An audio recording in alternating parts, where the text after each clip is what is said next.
Well, the Minister of Communications and Digital Technologies, Mondli Gungubele, has requested that the board and management of the Post Office provide him with a detailed account of the circumstances that led to the provisional liquidation of the South African Post Office. Now, the Post Office was placed under provisional liquidation when several creditors applied for liquidation after it failed to pay its debt. The state-owned company was or has until the 1st of June before the provisional liquidation is made final. Minister of Communications and Digital Technologies, Mondli Gungubele, joins us now for a discussion about the challenges facing the utility. Minister, thank you very, very much for joining us here on the program. Good morning, Leanne. Good morning to your viewership, and thanks for the opportunity. So, Minister, we've been following the Post Office's demise for quite some time, and I say demise in a harsh way, because at the moment it finds itself in liquidation, and it has been having very difficult times with regards to its financial position. Now, you had actually requested that the Post Office furnish you with a detailed record on all litigations and debts that are currently facing the organisation. Firstly, was that information submitted to you, and has the board also stated the steps to be taken to address the issue? Thanks, Leanne, and thanks for the opportunity. Up front, Leanne, let me say that information is continuously being furnished. But let me say this, and I haven't got this opportunity, that our concern is that the Post Office must survive for a number of reasons. We have got creditors to service their loans. Still no less than 6 million beneficiaries. Their payments are still going through the Post Office. No less than 700 SMMEs. Their economic activities depend on the life of what you call of the Post Office. You know the implications for those who are employed by those SMMEs. Having said that, you are correct, Leanne. I have asked for this information. It's actually continuously coming. We are in a process, and the teams are analyzing. Of course, legal people also are advising us to look at all the options that will help the Post Office to survive. And of course, in doing so, we must find a path that reconciles the interest of creditors, the interest of beneficiaries, and the interest of those 700 SMMEs who are critical as we try to revive the ailing economy in our country. So that's where we are at the moment. Yeah. Okay. Can we put a number to the debt that is facing the South African Post Office? I mean, there are a couple of figures that are bouncing about at the moment, but perhaps you can give us a little bit more of an accurate figure.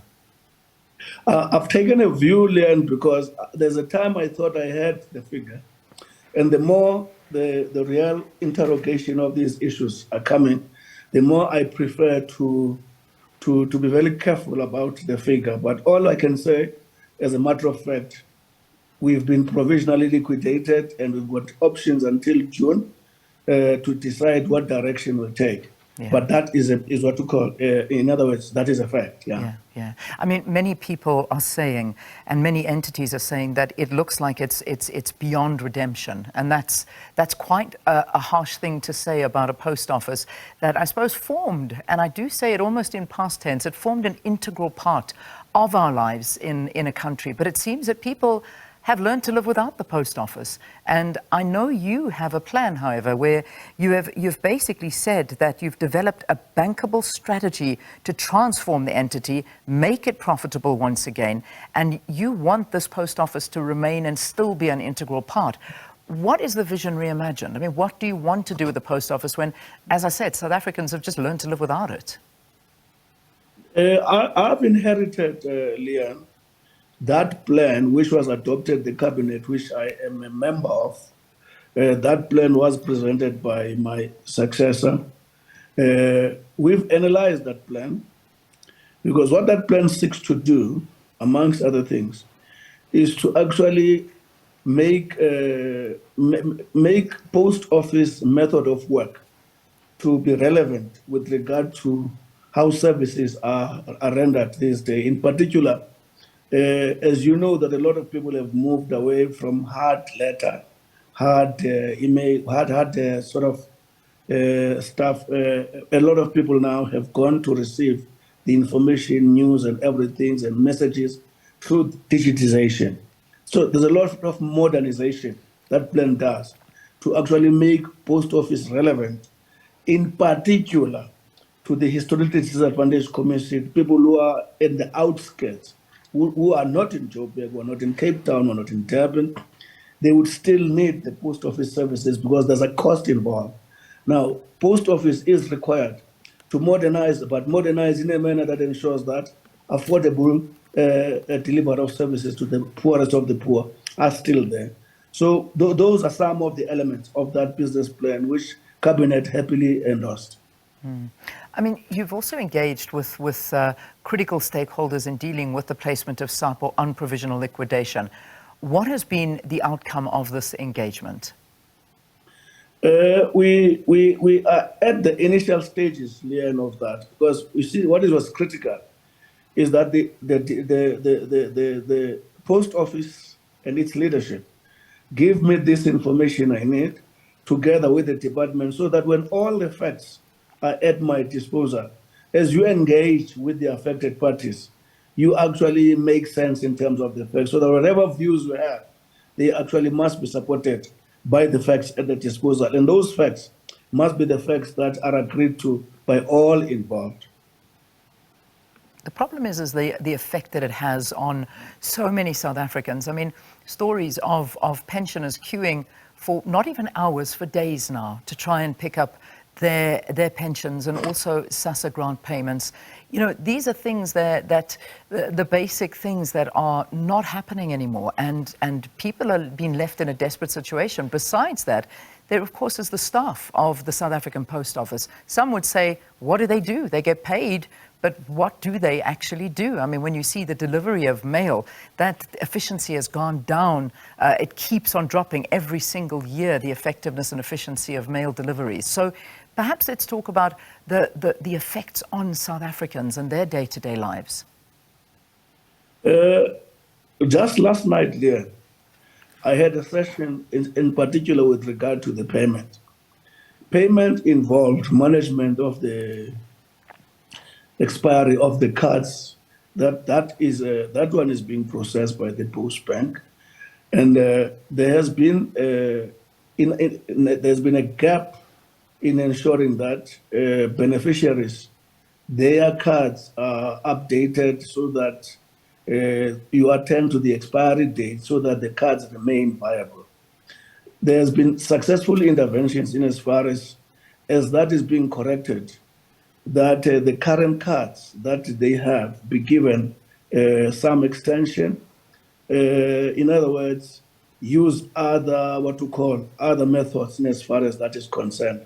So all I'm trying to say is that in as far as that one is concerned, it's being attended to. And the other issue was the IT infrastructure that had to be enhanced, which the department actually is trying to assist on, to avail as much IT infrastructure, because when beneficiaries come to queue, their identities have to be verified.